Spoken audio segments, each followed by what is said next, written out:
votre nouvelle émission 15 minutes de référence. 15 minutes de référence reçoit des invités pour discuter l'essentiel de l'actualité nationale et internationale en 15 minutes. Ne vous le faites surtout pas raconter. 15 minutes de référence, c'est l'actualité par référence.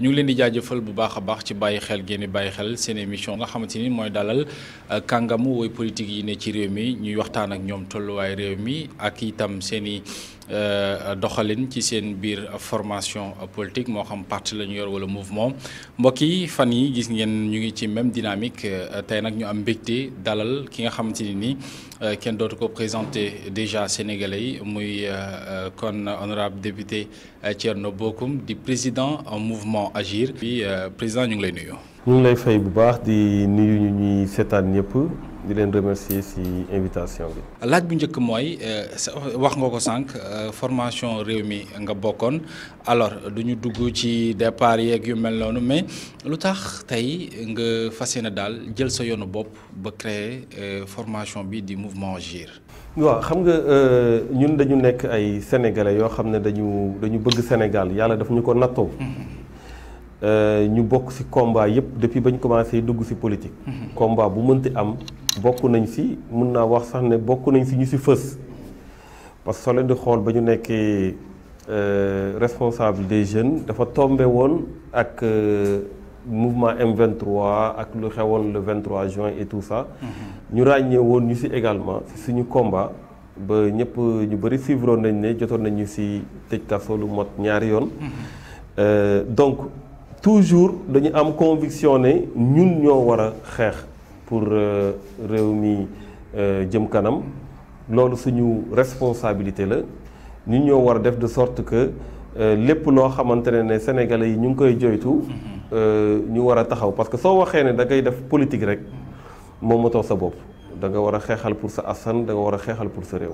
donc loolu mooy un peu plus ou moins. d'accord li tax mënuñu bañ a engagé wu maintenant wax nga ko léegi dañ créé benn mouvement bu tudd alliance générationnelle pour les intérêts de la république muy Agir lu ñu si jublu effectivement mooy fexe ba dajale sénégalais yoo xamante ne dañu bokk génération te dañ gëm ne réew mi fii mu toll. li ko mën a jëlee ci jafe-jafe yi mooy mu am ñoo xamante ne dafa am lu ñu gëm. am loo gëm mooy kenn mënu laa fëq kenn mënu laa ger. te amoo complexe ci dara waaye xam nga situation réew mi suffisamment toll na fu mu toll que ne yow da nga war a def tout pour que réew mi mu changer maanaam enjeu yi xam nga ko donc il faut que mu am ñu jël seen responsabilité damay faral di wax ne du ay extraterrestres ñooy ñëw defal suñu réew. ñun waa réew mi ñoo war a mën a defal suñu réew. te à un moment donné ci histoire pays yu développé wala yu am dara yépp dafa am ñu jël seen responsabilité pour ne lii di am boobu ba léegi bëggatuñu mu continuer. d'accord alors dañuy ñëw ci nu mu gën a yaatoo ci Agir boobu doxalinam ak lépp mais dañuy des ci sa génn parti réew mi dafa bett nag ñu bari c'est-à-dire courage bi nga am quand même ba jël sa yoonu bopp. gëm sa bopp bi nga gëm sa bopp quand même fas yéene créer sa formation bopp dafa xaw a bett ñu bari déjà ba nga ko defee sax ñu bari xalaat nañu ne saa waay daal xam naa ni président Macky Sall woo na ko téléphone comme que dafa xew donc loolu itam bañ demee ba ci biir effectivement ci la ñu gis ne loolu lépp amul mais kan moo ne ci ginnaaw wala ban fit moo may Thierno Bocoum tey mu génn formation bu toll ni réew mi ànd ak Idrissa Seck amun fa cër macha allah alors lan moo la motiver à ce que nga ne non damay bàyyi li créer sama bopp ak conviction yi ma am.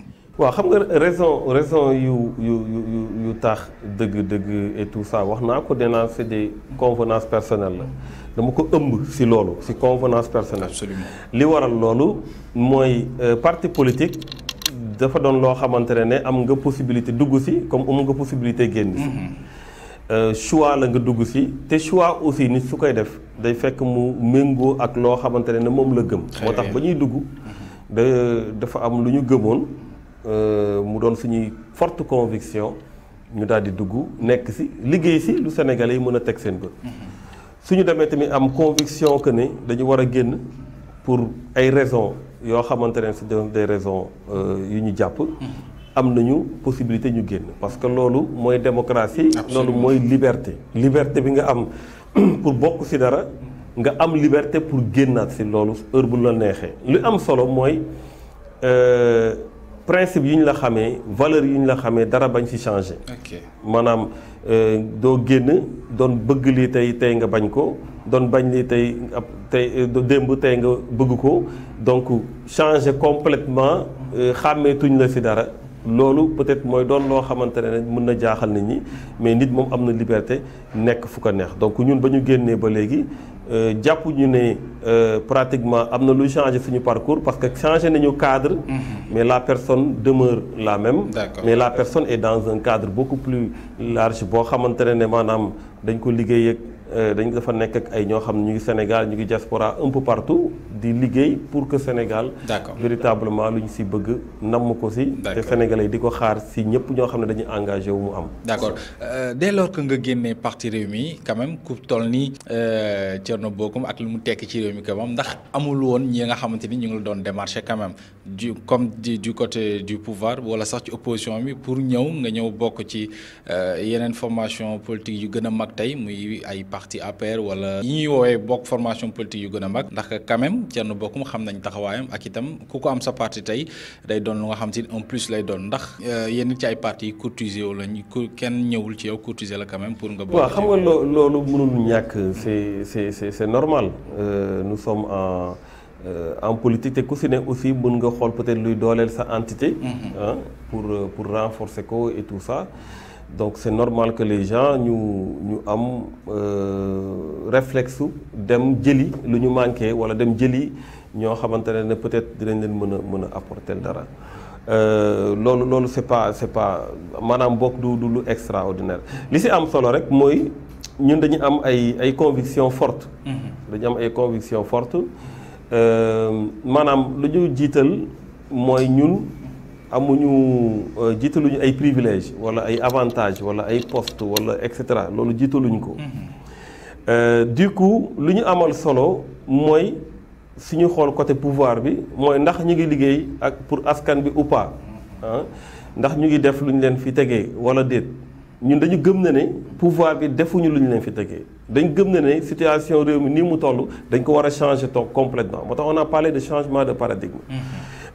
moo tax sooy xool c'est vrai que waxtaan naa ak ñu bëri ci échiquier politique bi mais waa pouvoir bi ñoom bokkul ci ñu ma waxtaanal. Thierno lan moo la naqari ci réew mi lan parce que gis nañu ne quand même sa conviction sa position dafa toujours constante alors lan moo la naqari ci réew mi doxalin wi la wala itam bon ñi koy doxal la wala lan la quel est le problème quel est le véritable lan mooy problème bi daal pour askan wi mën ko xam lan moo la naqari ci réew mi. non bëri na.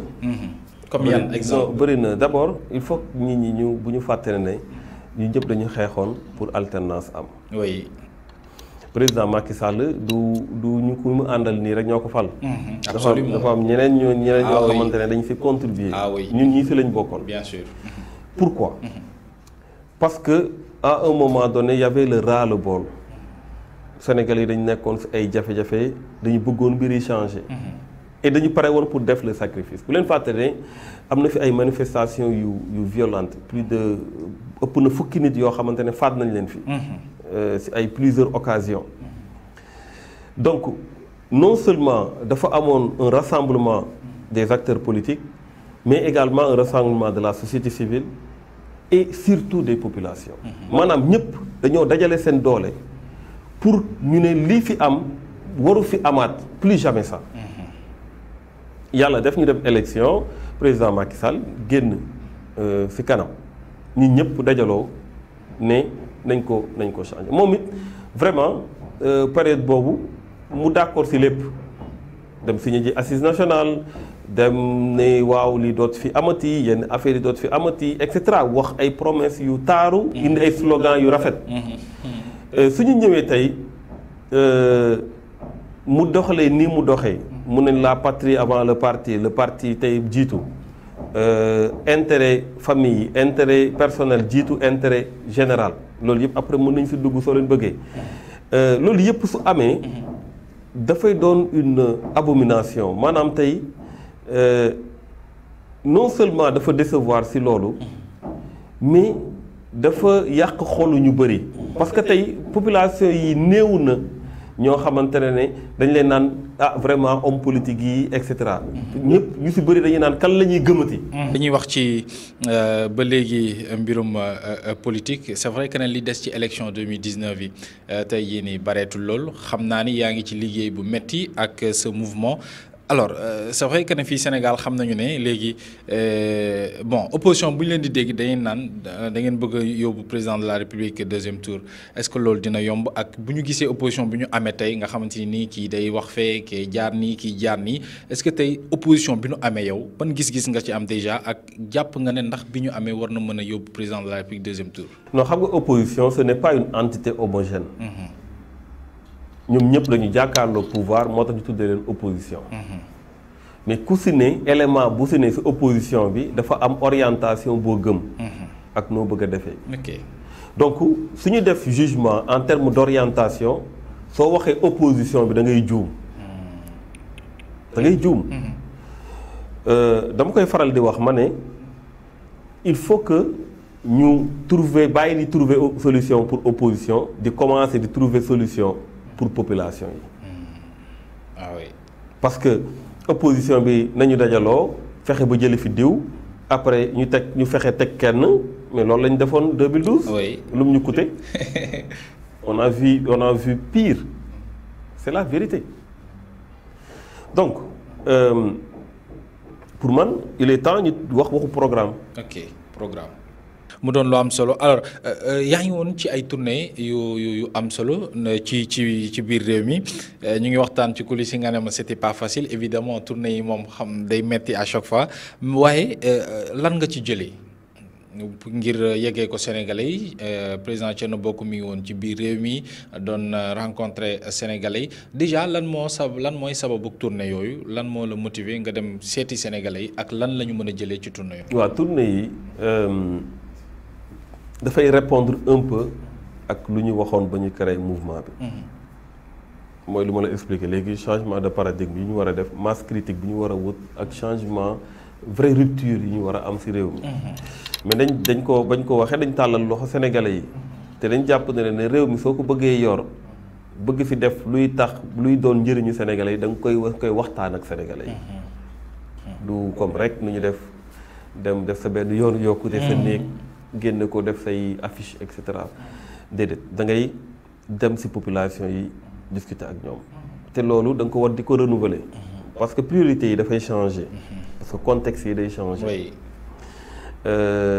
donc nga mun a dem waxtaan ak ñoom ci mbirum réew mi xam seen i jafe-jafe xam seen i difficulté am na loo xamante ne da nga koy def ci programme. pour suba soo amee possibilité changer ko nga changer ko am na loo xamante ne léegi nga koy wax.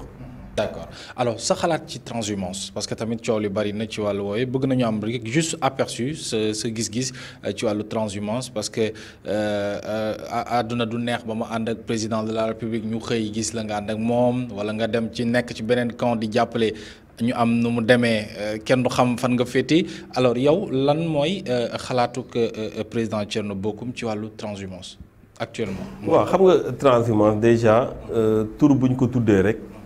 wane na lu mu doon ak nu ko nit ñi di apercevoir rawatina nga def déclaration ne du ma mës a def lii nga def ko. bon c'est vrai que peut-être yàlla moo lay nattu. te yàlla bëggul ku ko dëkku. mais fondamentalement damay faral di wax naan liggéeyal Sénégal c'est pas que forcément il faut nga nekk ci nguur. non mais attention. ni nguur di liggéeyee Sénégal noonu la opposition di liggéeyal Sénégal. absolument. parce que tey soo nekkee opposition lu ñaaw nga talal sa loxo. du ci baaraam. def ay proposition ne lii ñaawlu nañ ko lii war nañ ko defee ne et cetera yaa ngi am influence booy mën a am ci nguur gi ensuite ñoom dinañ góorgóorlu pour nga bañ leen a xas ci dara nga bañ leen a xeeb ci dara. Donc c'est pas le fait de dire oui damay dem pouvoir parce que dama bëgg a liggéeyal sama réew attention c'est pas parce que da nga dem pouvoir rek mënoo liggéeyal sa réew. loolu la aperçu sénégalais yu bëri am ci kam ci opposition. mais non opposition day liggéeyal réew. Absolument. opposition day liggéeyal réew. ñu ngi jëm ci ay échéances ay weer a ci des alors lan moo fas yéene doon taxawaayu Thierno Bocoum ak mouvement Agir. waaw d'abord il faut que ñu xam ne mouvement bi mu ngi liggéey tous les jours comme ni ngeen ko xamee ci tournée yi ñu ngi installé wu un peu partout on est dans les 45 départements du Sénégal et les 8 départements de la diaspora donc ñu ngi liggéey tous les jours bien entendu wax nañ ko lu ñu bëgg mooy changement de paradigme maanaam rupture yu wóor yu mat pour sénégalais yi pour intérêt population yi loolu nag su amee da ngay góorgóorlu pour am nombre buy war a mën a tax nga yegg ci loolu donc suñu ambition du dem négocier fii après lii comme ni ko gars yi di ko faral di def déedéet mais en tout cas lu ñu bëgg ñun mooy qu'il y ait de vrais changements pas changer bopp nii rek indi beneen bopp ñu tardé waat encore 5 ans 10 ans non loolu. war na mën a weesu daal ci ginnaaw. waaw dañ bëgg incha allah su dee alternance buy am bii nii mu doon boo xamante ne sénégalais yi dinañ fi gis seen bopp. honorable ñoom mbégte nag vraiment dalal la tey ci numéro bi Thierno Bocoum ñu koy fàttali mooy président mouvement Agir alors tey nag ñu ngi ko fekk si ci permanence bi daanaka ñoo ko dalloo ñu di ko wax xanaa yàlla na doon sa njiglaay alors nga continuer ci li nga nekk comme ni nga ko waxee muy fas yéene liggéeyal Sénégal alors lan ngay joxe comme kaddu tàggatoo ci téléspectateurs yu lay suivre.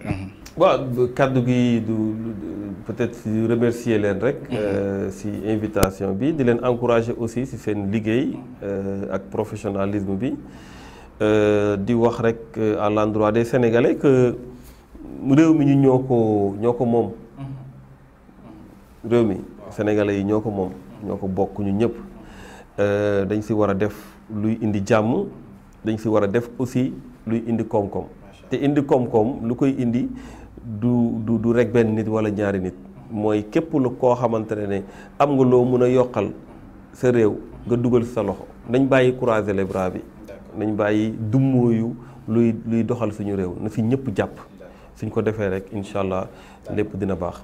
Amis téléspectateurs ñu amoon mbégte ci numéro bi doon dalal président mouvement Agir Thierno Bocoum ñu di ko gërëm encore une fois ci disponibilité am ndax vraiment bokk na ci invité yi nga xamante ni disponible na boobu ba léegi ci ba ñuy coordonné émission bi saa yi nga ko woowee jot ko ñuy woo rek yeneen invité yi def de même ndax ñi nga xamante ni ñoo aspiré ëllëg jiite réew mi il faut que itam ñuy mën a disponible di wax ak sénégalais yi ngir ñu xam seen bëgg-bëgg ak mbébét gi ñu amee ci réew mi mbokk yi ñuy gërëm bu baax a baax ñu doon suivre émission bi ak équipe technique bi ñuy àndal wasalaam